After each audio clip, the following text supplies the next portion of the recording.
মাননীয় mayor barrister Sheikh Fazlul Tapas ভাইকে আজকে অনুষ্ঠানের মাধ্যমে এলাকাবাসীর পক্ষ থেকে অভিনন্দন জানাই। আজকের এই মার্কেটের মাননীয় মেয়র ব্যারিস্টার শেখ ফজলুল তাপস আজিমপুর আধুনিক নগর মার্কেটের ভিত্তিপ্রস্তর অনুষ্ঠানে আমাদের মাঝে উপস্থিত আছেন অত্র এলাকার প্রাণপুরুষ বারবার নির্বাচিত সংসদ সদস্য আমাদের প্রাণপ্রিয় নেতা মাননীয় অত্র ঢাকা ৭ আসনের মাননীয় সংসদ সদস্য হাজী মোহাম্মদ সেলিম শেখ উপস্থিত আছেন অত্র এলাকার কৃতি সন্তান ২৬ নম্বর ওয়ার্ড থেকে বারবার নির্বাচিত কাউন্সিলর জনপ্রিয় নেতা আমাদের ঢাকা দক্ষিণ সিটি কর্পোরেশনের ২৬ নম্বর ওয়ার্ডের নির্বাচিত কাউন্সিলর হাসিবুর রহমান মানি নিয়ে তুলা মার্কেট নামে পরিচিত ছিল। সেই মার্কেটটি আমরা নতুনভাবে নির্মাণ করে দিচ্ছি।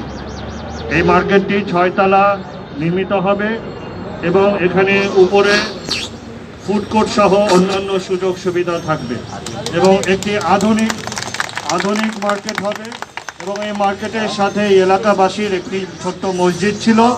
আমরা মসজিদটিও নতুনভাবে একই সাথে মার্কেটের অভ্যন্তরীণ আমরা এমনভাবে নির্মাণ করে দিচ্ছি যেখানে এই অত্র এলাকার সবাই সেই মসজিদে এসে নামাজ আদায় করতে পারবেন। আপনারা জানেন এই এলাকায় নতুনভাবে আমাদের মাননীয় সংসদ সদস্যের নেতৃত্বে আমাদের মাননীয় প্রধানমন্ত্রীর অভিপ্রায়ে এখানে নতুন করে ভবন নির্মাণ হচ্ছে, কলোনি নির্মাণ হচ্ছে। সুতরাং এই এলাকার চাহিদা ব্যাপকভাবে বৃদ্ধি পাবে।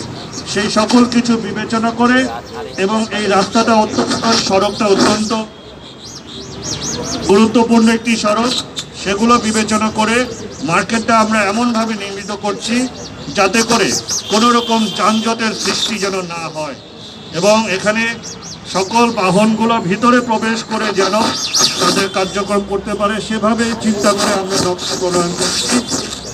আমরা লক্ষ্য করি মার্কেট নির্মাণে দীর্ঘসূত্রিতা হয়ে যায় এবং দীর্ঘদিন ধরে আমরা সেই ব্যাপারে সজাগ দৃষ্টি রেখেছি, নজর সম্পন্ন করতে চাই যাতে করে যারা ক্ষতিগ্রস্ত দোকান মালিকবৃন্দ রয়েছেন আর ক্ষতিগ্রস্ত না হন। 2 বছরের মধ্যেই যেন তারা তাদের মার্কেট পেয়ে তাদের